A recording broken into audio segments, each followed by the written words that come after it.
na iza ilaza enao nefa tsara ihany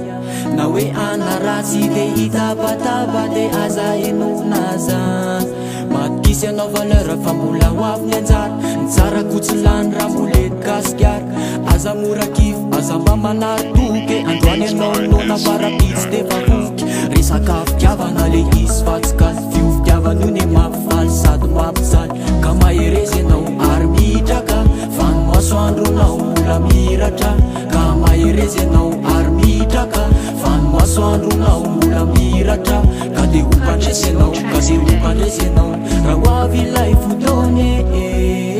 aza miasa saina minira toy anao tsy tiny fa ianao ne tsy ratsy zay no aza dino aza miasa saina minira toy anao tsy tiny fa ianao ne tsy ratsy zay no aza dino taloha anao vo ilika fandroany anao vo kitika ka iny anao fa falifaly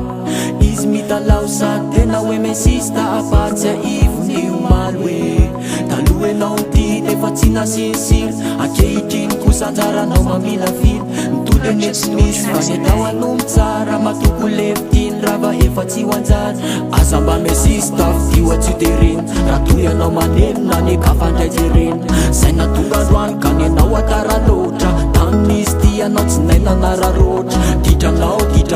fikanao pasinao tsaintsony zay atao toy anao ka mananampo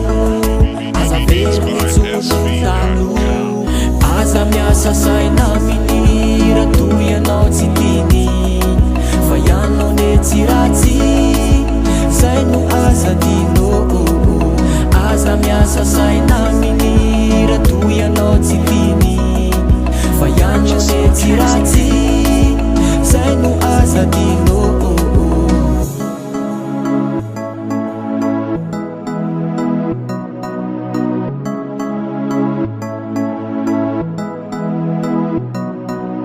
aza miasa saina minira toy anao tsy tiny fa ianao ne tsy ratsy zay no aza dino